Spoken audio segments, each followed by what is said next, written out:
satu hal ku percaya, ada rencana yang indah, tiada terduga kasih-Mu. Heran dan besar bagiku arti kehadiran-Mu selalu nyata di dalam hidupku. Penyertaan-Mu sempurna, rancangan-Mu penuh damai, aman dan sejahtera walau di tengah badai. Ingin ku selalu bersama, rasakan keindahan arti kehadiran-Mu Tuhan.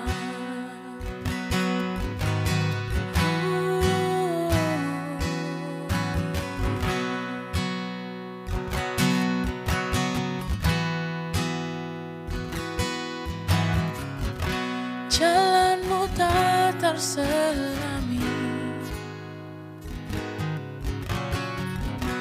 oleh setiap hati kami, namun satu hal ku percaya,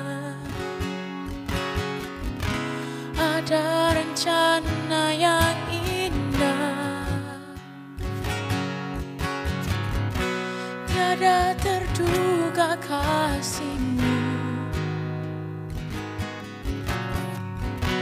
Heran dan besar bagiku arti kehadiran-Mu selalu nyata di dalam hidupku. Penyertaan-Mu sempurna, rancangan-Mu penuh damai, aman dan sejahtera walau di tengah badai. Ingin ku selalu bersama, rasakan keindahan arti kehadiran-Mu Tuhan. Oh, sungguh nyata penyertaan-Mu, Yesus.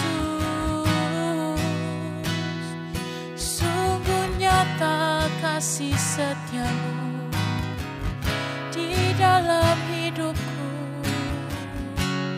Oh, Yesus Tuhan. Oh, sungguh ku bersyukur atas kesetiaan-Mu, atas kasih-Mu, atas penyertaan-Mu Tuhan. Oh,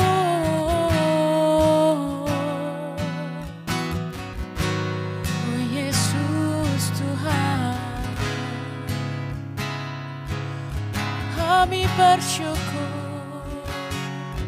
atas rancangan indah-Mu yang telah Kau berikan. Haleluya. Oh, Yesus Tuhan, sungguh kami bersyukur. Oh,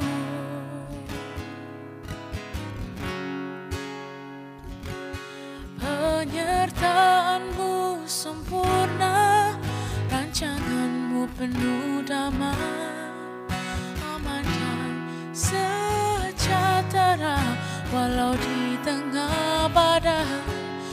Ingin ku selalu bersama, rasakan keindahan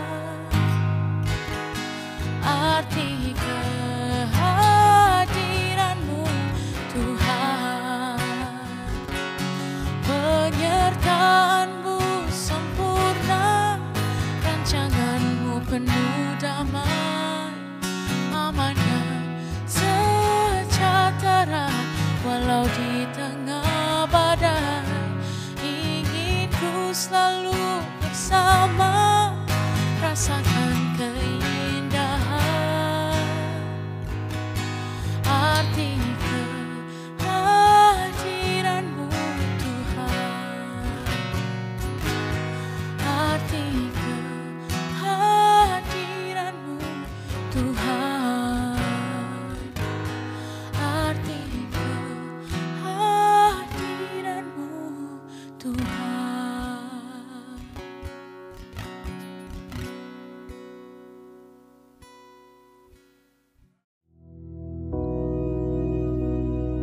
Bapa kami yang di surga, dikuduskanlah nama-Mu, datanglah kerajaan-Mu, jadilah kehendak-Mu di bumi seperti di surga. Berikanlah kami pada hari ini makanan kami yang secukupnya, dan ampunilah kami akan kesalahan kami, seperti kami juga mengampuni orang yang bersalah kepada kami. Dan janganlah membawa kami ke dalam pencobaan, tetapi lepaskanlah kami daripada yang jahat. Karena Engkaulah yang empunya kerajaan dan kuasa dan kemuliaan sampai selama-lamanya. Amin.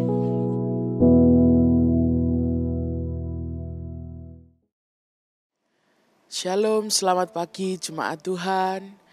Selamat hari Sabtu dan mungkin hari ini weekend.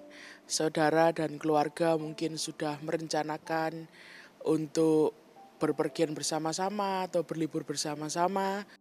Tapi sebelum itu kita mau datang ke hadirat Tuhan, kita mau mendengarkan pesan Tuhan. Karena setiap kali saya selalu berkata bahwa pesan Tuhan, firman Tuhan, itulah yang akan menguatkan kita menjalani kehidupan ini. Dan juga saya berpesan untuk anak-anak muda, jangan lupa sore hari ini ada ibadah di gereja. Kita datang bersama-sama dengan teman-teman, memuji muliakan Tuhan bersama-sama. Mari kita berdoa sebelum kita mendengarkan firman Tuhan. Kami mengucap syukur Tuhan untuk pagi hari ini, untuk rahmat-Mu yang baru, untuk kasih-Mu yang baru bagi kami Tuhan. Saat ini Tuhan, apapun yang sedang kami alami, mungkin sepanjang malam ada yang sedang kami pikirkan, ada urusan yang belum terselesaikan. Pagi hari ini Tuhan, kami mau kembali berharap kepada-Mu, karena kami tahu kasih karunia-Mu, cinta-Mu baru setiap pagi. Dan saat ini kami akan merenungkan firman-Mu. Ya Roh Kudus, berbicaralah karena kami siap untuk mendengarkan. Hanya di dalam nama Tuhan Yesus Kristus kami berdoa. Haleluya. Amin. Pagi hari ini kita akan sama-sama merenungkan firman Tuhan. Tidak perlu lama-lama karena mungkin saudara punya banyak kegiatan setelah ini. Tapi satu hal yang pasti, yang penting Tuhan akan menyatakan sebuah pesannya pagi hari ini untuk kita. Untuk kita dengarkan, untuk kita simpan dalam hati kita. Untuk kita lakukan dalam kehidupan kita. Saya akan buka dengan sebuah cerita. Saudara mungkin masih ingat beberapa bulan yang lalu, beberapa minggu yang lalu, ada sebuah event yang besar yang disaksikan oleh seluruh dunia. Ya, jadi seorang ratu ya yang disegani oleh hampir seluruh dunia menyegani dia karena dia berkuasa, dia punya banyak daerah kekuasaan selain di negaranya sendiri, selain di wilayahnya sendiri, ya di negara-negara yang lain adalah bisa dikatakan miliknya dia, gitu ya, milik kekuasaannya dia, Ratu Elizabeth. Dan tiba-tiba karena sudah berusia lanjut dia harus meninggal dunia dan waktu event itu berlangsung, banyak yang datang untuk melayat gitu ya. Banyak yang mungkin ya, saya juga nggak tahu. Tapi kalau dilihat dari begitu banyaknya orang, Mungkin ada beberapa orang yang tidak tinggal di London gitu, mungkin di bagian negara lain, mereka bela-belain datang gitu ya, mungkin naik pesawat dan lain sebagainya untuk memberikan penghormatan terakhir tuh kepada Ratu Elizabeth. Nah, di antara banyaknya antrian orang-orang yang mendatangi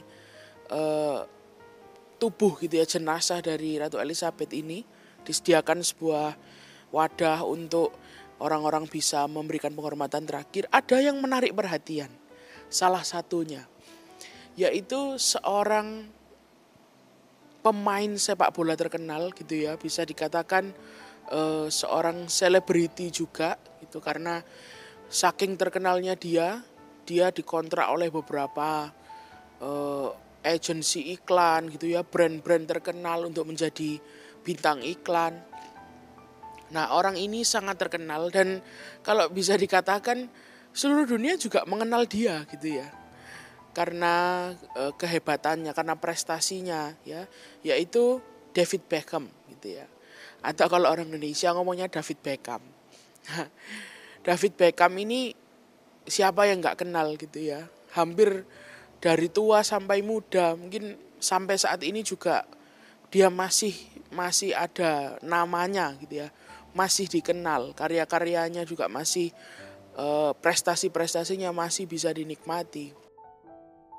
Nah, yang menarik adalah David Beckham ini dia bukan hanya terkenal seperti artis-artis yang lain, tetapi ada yang spesial, yaitu dia ini mendapatkan OBE namanya, atau Order of British Empire, yaitu sebuah award gitu ya, sebuah penghargaan yang diberikan oleh Ratu Elizabeth sendiri, sehingga dia punya panggilan di depannya gitu ya, diberi seperti sebuah jabatan gitu ya, yaitu Sir ya. Kalau di Inggris ada seseorang yang depannya Sir, dia itu mungkin bukan dari line atau dari keturunan kerajaan, tetapi dia mendapatkan imbuhan di depan namanya.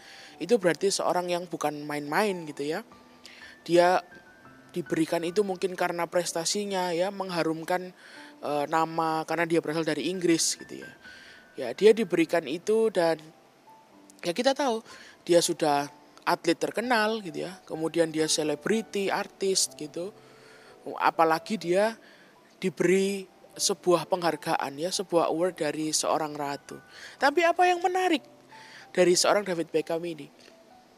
Waktu Ratu Elizabeth ini meninggal, orang-orang itu antri gitu ya. Antriannya panjang sekali. Bisa dibilang itu mungkin ratusan ribu orang mungkin ya, karena berhari-hari antrian untuk apa? Untuk memberikan penghormatan terakhir di depan petinya Ratu Elizabeth. Dan diliput oleh media, David Beckham ini dia itu tidak mendapat free pass ya. Dia nggak ngomong mungkin sama menterinya atau sama apa. Sebenarnya dia bisa karena dia cukup punya network gitu ya, cukup punya teman di dalam pemerintahan. Dia bisa aja, saya mau memberikan penghormatan terakhir, tolong diselundup-selundupkan atau gimana, nggak perlu antri gitu ya. Tetapi apa yang dia pilih? Dia memilih untuk mengantri gitu ya. Dia pilih untuk antri selama 13 jam, diliput oleh media. Selama 13 jam itu dia mengantri seperti orang biasa pada umumnya ya. Bukan artis, bukan selebriti, rakyat biasa. Dia antri untuk menuju ke dalam gedung di mana petinya itu berada dan memberi penghormatan terakhir. Kalau saudara bisa lihat, ada diliput ya di media, setelah dia mengantri selama 13 jam. Apa yang dilakukan goalnya dia yang terakhir? Dia cuman apa? Dia cuman membungkukkan badan di depan peti itu gak sampai 1 menit. Jangankan 1 menit, mungkin hanya beberapa detik gitu ya. Di depan peti dia membungkukkan kepala, membungkukkan badan, sudah selesai. Itu aja. Cuman beberapa detik, 10 detik mungkin ya, 5 detik, saya gak tahu. Tapi sangat singkat sekali. Ya kalau misalnya dia ini mengantri 13 jam untuk dapat batangan emas misalnya ya. Atau dia ngantri 13 jam untuk mendapatkan kupon belanja seumur hidup atau apa, nggak apa-apa gitu ya, worth it, bisa saja dilakukan. Tapi apa yang dilakukan? 13 jam cuman untuk membungkukkan badan 5 detik selesai dan dia pulang gitu ya. Apa yang worth it-nya itu di mana gitu. Nah, kita bisa belajar apa dari sebuah cerita ini? Yang dilakukan, penghormatan yang dilakukan oleh seorang David Beckham ini bukanlah 5 detik terakhir sebelum dia pulang di depan peti dan dia memberikan penghormatan. Ya mungkin itu tujuannya dia. Tujuan saya adalah memberikan penghormatan terakhir. Tetapi sesungguhnya yang dilakukan oleh David Beckham, penghormatannya kepada ratu ini ya adalah saat dia mengantri selama 13 jam itu. Apa yang dia lakukan? Jadi sesungguhnya kalau kita pikir bahwa oh ya dia mengantri 13 jam untuk nanti terakhir dia memberikan penghormatan di depan peti jenazahnya. Alah cuman berapa detik. Bukan seperti itu ternyata. Waktu dia mengantri 13 jam berdiri ya. Dan kalau saudara lihat di forecastnya, di weathernya Inggris pada saat itu, cuacanya itu tidak menentu. Kalau siang itu panas gitu ya. Agak sore itu sedikit dingin, malam itu dingin gitu ya. Makanya pakaiannya itu jaket tapi panas. Nanti agak malam dipakai jaketnya, 13 jam dia mengantri. Sesungguhnya saat dia mengantri 13 jam itu, disitulah penghormatan yang sedang dia lakukan. Pengorbanan yang sedang dia lakukan. Untuk apa? Untuk seorang ratu yang sudah memberikan sesuatu bagi kehidupannya dia. Memberikan sebuah posisi bagi dia gitu ya. Memberikan sebuah acknowledgement gitu ya. Jadi dia dilihat bahwa diberi penghargaan. Lalu dia membalasnya dengan apa? Dengan menghormati ratu itu. Nah hari ini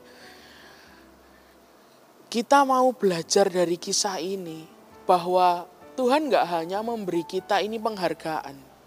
Tuhan gak hanya memberi kita ini gelar ya atau nama. Tetapi Tuhan itu kasih kita kehidupan. Tuhan itu memberikan dirinya bagi kita supaya kita ini bisa hidup dan hidup dalam kelimpahan. Nah apa yang seharusnya kita lakukan untuk membalas? Nggak bisa kita membalas ya. Untuk menghormati ya.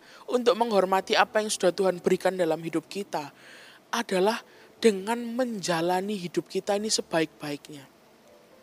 Mungkin selama 13 jam David Beckham itu antri, mungkin di tengah jalan dia mungkin 6 jam pertama gitu ya, atau mungkin 4 jam pertama mungkin dia sudah mau menyerah gitu, kayak aduh ini saya ngapain ini, saya ini seorang sir gitu ya, saya ini seorang artis terkenal, saya ini seorang atlet yang disegani, kenapa saya harus melakukan ini semua.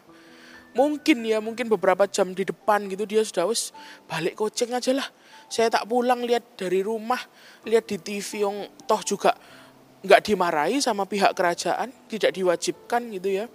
Saya juga tetap menghormati ratu dengan cara seperti itu. Mungkin gitu ya, di tengah jalan dia hampir menyerah. Tapi apa? Tapi mungkin dia ingat, oke, ratu sudah baik bagi saya.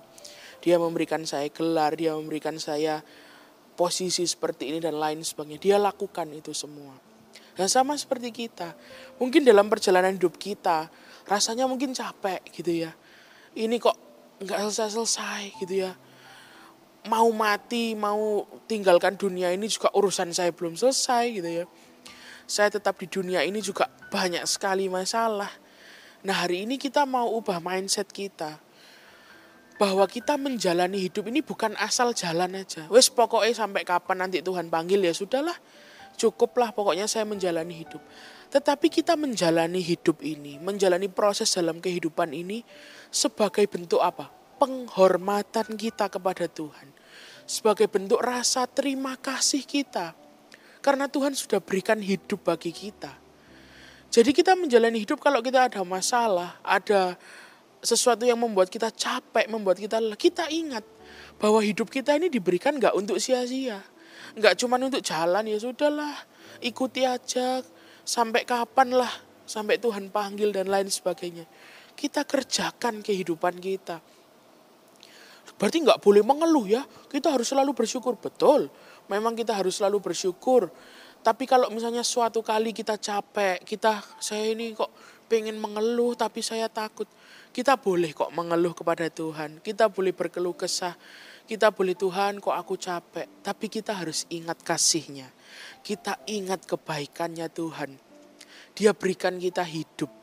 Dia berikan kita kesempatan untuk berkarya di dunia ini. Mari kita jalankan kehidupan kita ini sebagai bentuk rasa terima kasih. Sebagai bentuk rasa penghormatan.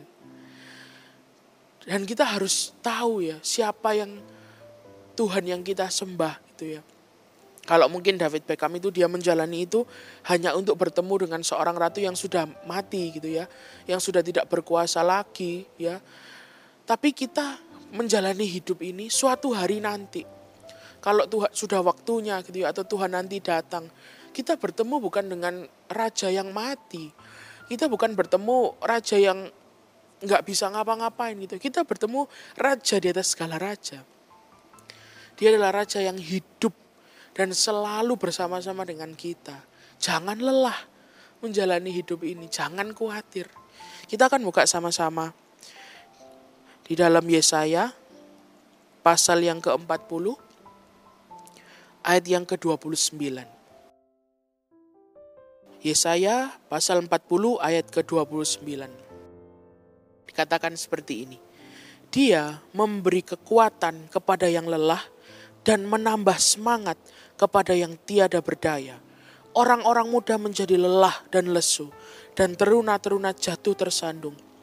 Tetapi orang-orang yang menanti-nantikan Tuhan mendapat kekuatan baru. Mereka seumpama Raja Wali yang naik terbang dengan kekuatan sayapnya. Mereka berlari dan tidak menjadi lesu. Mereka berjalan dan tidak menjadi lelah. Ini adalah janji Tuhan. Ini adalah firman Tuhan. Dikatakan apa? Orang yang menanti-nantikan Tuhan, dia akan mendapatkan kekuatan yang baru. Setiap kali Tuhan akan renew us, restoring us. Dia akan memperbarui kita. Saat kita menjalani hidup ini, rasanya kok capek ya. Jalan terus gak selesai-selesai. Iya kalau jalannya enak-enak terus gitu ya, masih mending. Ini sudah gak selesai-selesai. Banyak masalah dan lain sebagainya. Kita ingat, saat kita menjadi lelah, kita menjadi lesu dan letih. Kita ingat apa? Tuhan itu memberikan kekuatan yang baru. Ayat 29 dikatakan apa? Ia memberi kekuatan kepada yang lelah dan menambah semangat kepada yang tidak berdaya. Dan dikatakan di ayat yang 31 bagian terakhir, mereka berlari dan tidak menjadi lesu, mereka berjalan dan tidak menjadi lelah. Simple sekali pagi hari ini firman Tuhan. Saat kita mau menanti-nantikan Tuhan, kita mau berharap kepada Tuhan, kita gak akan jadi lelah lagi.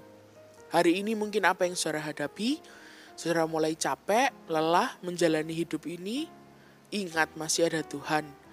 Dan ingat bahwa hidup kita itu pemberian Tuhan. Tuhan yang kasih. Jangan berhenti tengah jalan. Lakukan hidupmu ini sebagai bentuk terima kasih kepada Tuhan. Sebagai bentuk penghormatan karena Tuhan sudah memberikan hidup kepada kita. Dan kalau mungkin saudara gak bisa lihat kebaikan Tuhan saat-saat ini, percayalah Tuhan itu gak main kucing-kucingan sama kita. Tuhan menjanjikan pasti yang baik yang Dia berikan dalam hidup kita. Nantikan Tuhan. Jangan menyerah di tengah jalan, terus jalan. Bahkan firman Tuhan berkata lari ya. Kalau mungkin ngerasa sudah mau menyerah, gather up your courage gitu ya. Gather up your strength. Ayo bangkit lagi, lari sampai nanti ke garis finish. Kita akan benar-benar bertemu dengan Tuhan muka dengan muka. Pagi hari ini kita tahu dan kita yakin untuk menjalani hidup ini jangan menyerah. Terus maju. Misalnya saya kasih contoh, saya punya seorang keponakan kecil, umurnya masih 2 tahun.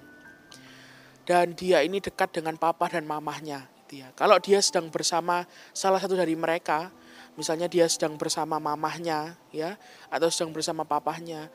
Kemudian dia ditinggal di satu ruangan karena mungkin papa mamanya mau buatkan dia makan atau mau ambil sesuatu. Waktu ditinggal dia pasti nangis gitu ya. Loh, kok saya nggak bisa lihat papa mama saya di mana gitu ya. Kemudian papa mamanya kembali bilang seperti ini. Tunggu ya di sini ya sebentar, nanti papa mama kembali. Sebentar tunggu ya, nggak usah nangis, tunggu sebentar. Papa mama ini siapkan makananmu. Kemudian dia diam gitu ya. Dia diam, dia main. Oke, karena dia tahu apa? Papa mamanya pasti kembali gitu ya untuk dia. Saat ini mungkin kita nggak bisa ya lihat Tuhan secara muka dengan muka gitu ya. Kita merasa Tuhan ini ada apa enggak ya? Kok kayaknya saya dibiarkan hidup sendirian. Mana sih Tuhan ini? Hari ini kita hidup, kita pegang janji Tuhan. Kalau anak kecil saja bisa pegang janji orang tuanya. Apalagi Bapa kita yang di surga. Tuhan bilang apa? Mungkin kamu gak bisa lihat aku. Tapi tenang aja. Aku ada, aku menyiapkan rumah bagimu. Nanti aku akan kembali. Nanti aku akan jemput kamu. Gak usah khawatir. Jangan pernah merasa sendirian hidup di dunia ini. Karena Tuhan ada saat ini. Dan suatu hari nanti, kalau waktunya telah tiba, Dia akan jemput kita kembali. Kita akan ketemu sama Dia. Gak ada lagi kekhawatiran, gak ada lagi air mata. Tapi hari ini saat kita menjalani kehidupan, jalan terus. Jangan menyerah, jalan terus. Di depan itu masih ada hari depan yang penuh dengan pengharapan. Hari depan yang tidak kita ketahui, yang tidak kita kira. Hari depan yang Tuhan sudah rencanakan. Terus maju. Jangan menyerah. Tetap gandeng tangan Tuhan. Karena Tuhan ada bersama dengan kita.